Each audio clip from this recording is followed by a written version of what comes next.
কাজী জিজ্ঞাসা করিলেন, তোমার কোনো সাক্ষী সাবুদ আছে? ওয়াজিহন বলিলেন, আমার সাক্ষী স্বর্গে ঈশ্বর এবং মর্তে আমার এই মাতৃহৃদয়। কাজী মহাশয় বড় বিপদে পড়িলেন। এমন অবস্থায় কেমন করিয়া এই মোকদ্দমার কিনারা করিবেন?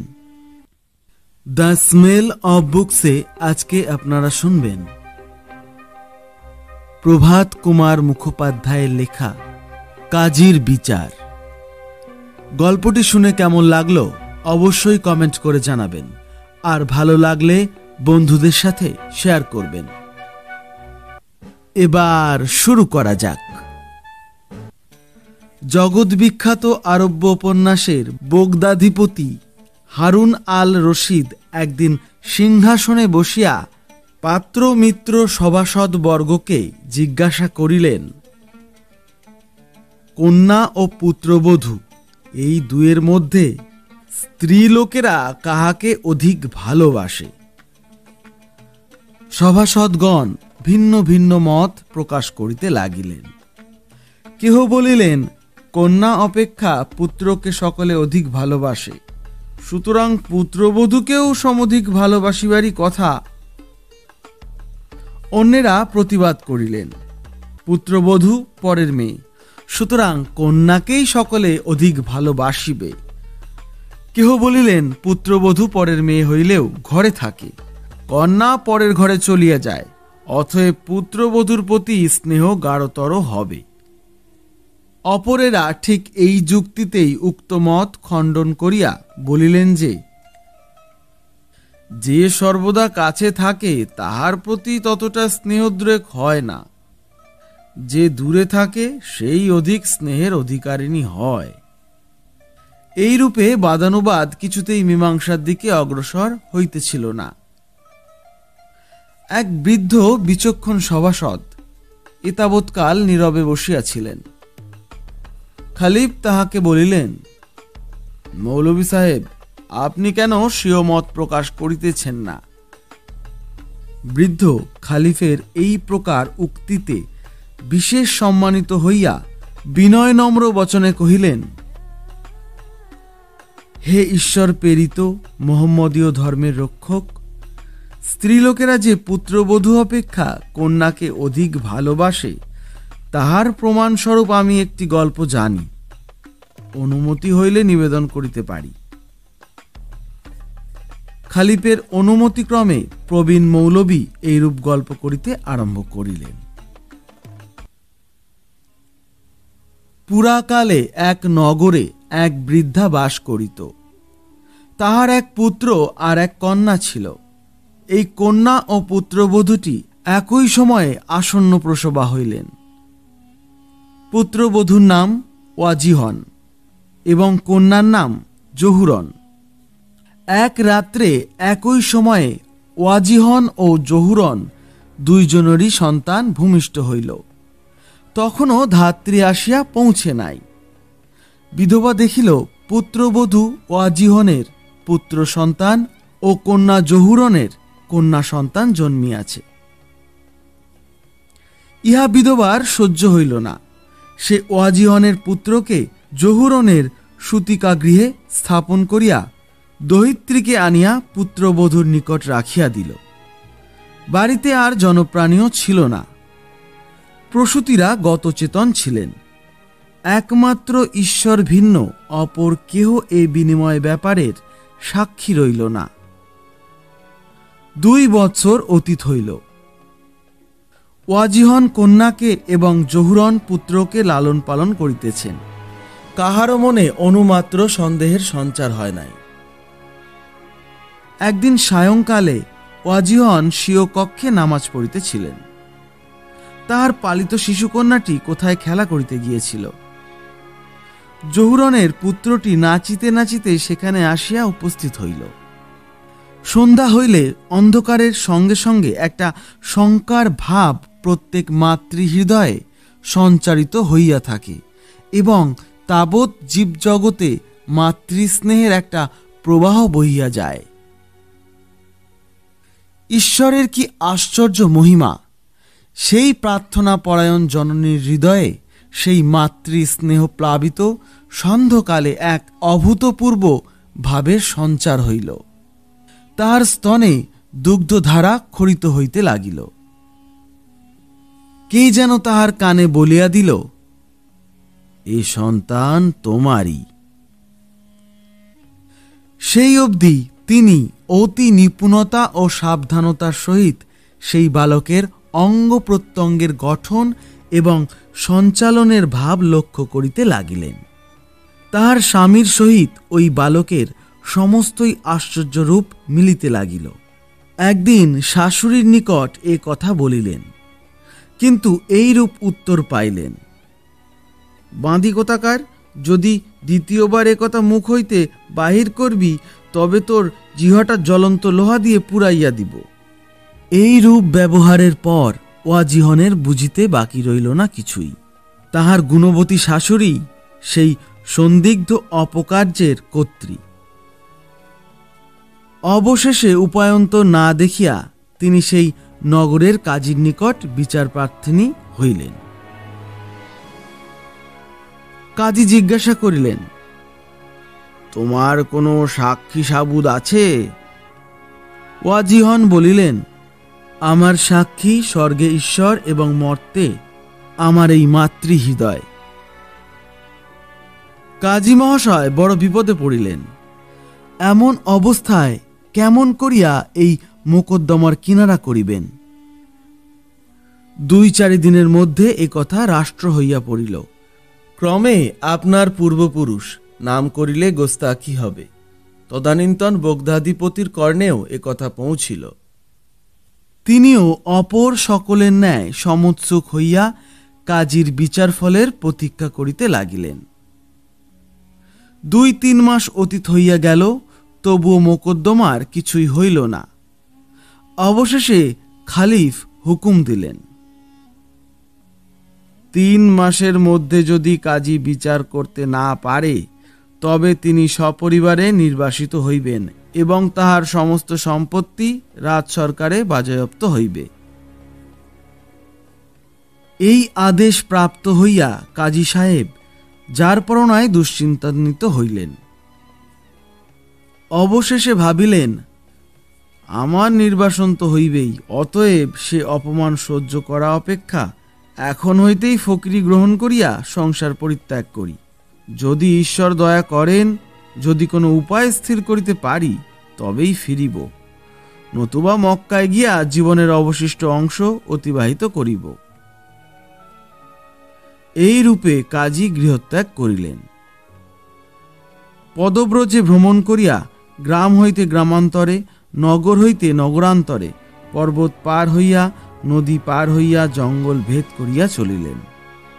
18 দিবসের পর সন্ধ্যাকালে এক দরিদ্র গৃহস্থের বাটিতে উপস্থিত হইয়া আশ্রয় প্রার্থনা করিলেন।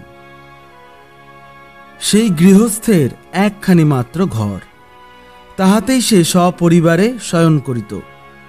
অতিথিকে বলিল, মহাশয়, আপনি যদি ওই গোশালায় রাত্রি যাপন করিতে প্রস্তুত হন তবে অবস্থিতি করুন।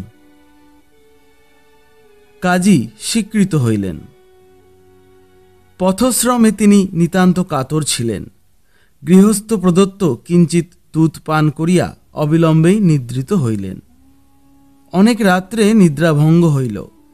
পৃথিবীর যাবতীয় দুর্ভাগ্য মানুষের মতো তিনিও সেই ঘোর অন্ধকারময়ী স্তব্ধ রজনীতে স্তব্ধভাবে আপনার বিষয় ভাবিতে লাগিলেন।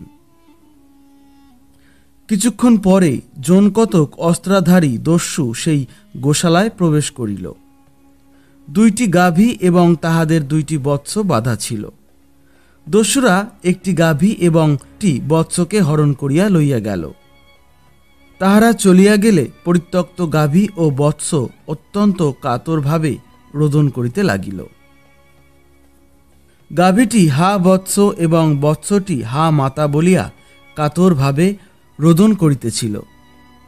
কাজী বিদ্যা বলে পশু পক্ষীদের ভাষা বুঝিতে পারিতেন।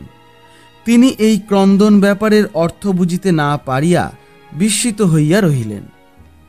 কিয়ৎকাল পরে শুনিলেন গাভীটি বলিতেছে, বাছা তোর মা গিয়েছে, আমার বৎস গিয়াছে, আয় তুই আমার সন্তান হইয়া থাক, আমি তোর মা হইয়া সান্ত্বনা লাভ করি। বৎসটি বলিল, মা তুমি আমায় খাওয়াইবে কি? তোমার বৎস স্ত্রী জাতীয় ছিল, আমি পুরুষ, তোমার অল্প পরিমিত স্তন দুগ্ধে আমার কেমন করিয়া ক্ষুধা নিবারণ হইবে? এই কথা শুনিতেই কাজী সাহেবের মস্তিষ্কে একটি সত্যের বিদ্যুৎ চমকিয়া গেল। ভাবিলেন, ঠিক কথা, ঈশ্বর স্ত্রী জাতিকে দুর্বল এবং পুরুষ জাতিকে সবল করিয়া গড়িয়াছেন। উভয়ের দেহপুষ্টির জন্যে সমান আহার কখনো প্রয়োজন হইতে পারে না। যাহা নিষ্প্রয়োজনীয় তাহাও এই অপূর্ব কৌশলে সৃষ্ট বিশ্বজগতে কুত্রাপি দৃষ্ট হয় না। সেই জন্যই পুংবৎস মাতা গাভী এবং স্ত্রীবৎস মাতা গাভীর স্তন পরিমাণ সমান নয়। এতদিনে সে মোকদ্দমার কিনারা হইল।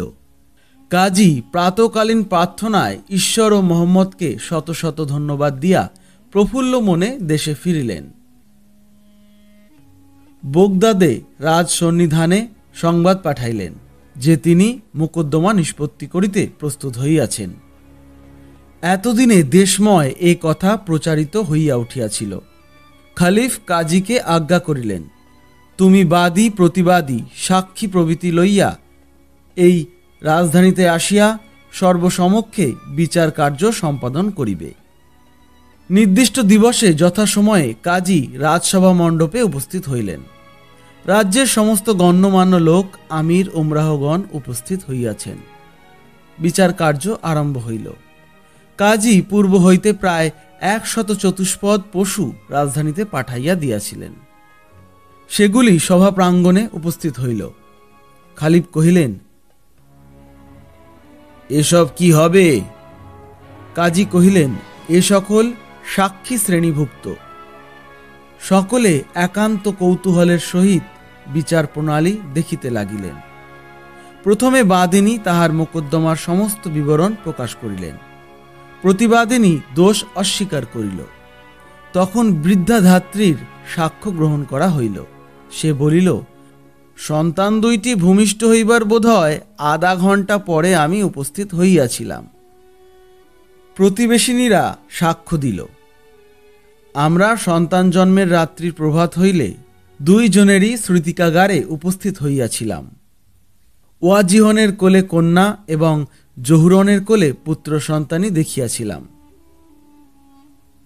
ইহার পর কাজী বলিলেন, এখন বাকশক্তি সম্পন্ন সাক্ষীদিগের পরীক্ষা শেষ হইল।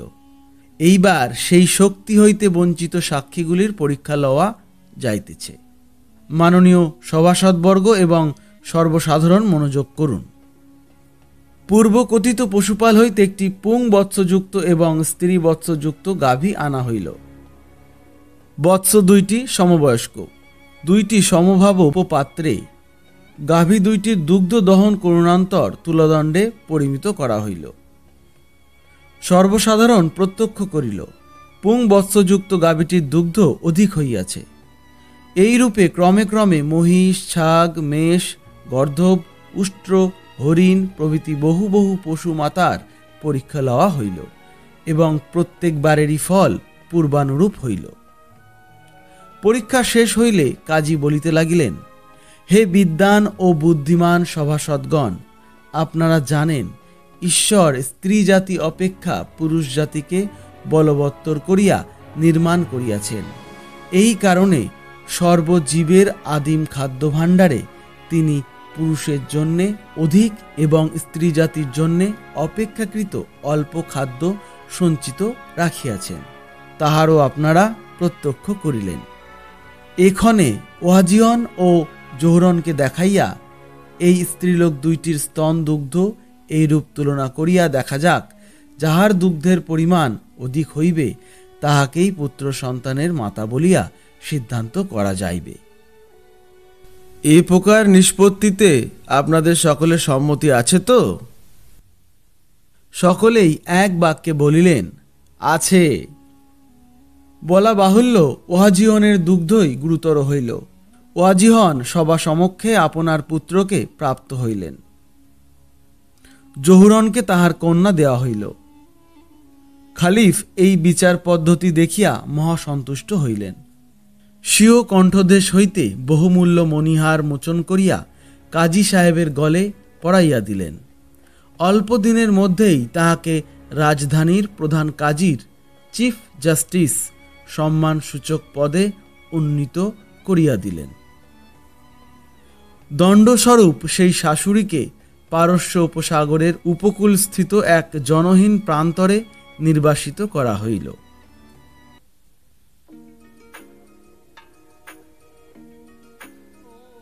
দ্য স্মেল অফ বুকসে আজকে আপনারা শুনছিলেন প্রভাত কুমার মুখোপাধ্যায়ের লেখা কাজীর বিচার। গল্পটি শুনে কেমন লাগলো অবশ্যই কমেন্ট করে জানাবেন, আর ভালো লাগলে বন্ধুদের সাথে শেয়ার করবেন। প্রভাত কুমার মুখোপাধ্যায়ের এই গল্পটি সম্পূর্ণরূপে কাল্পনিক।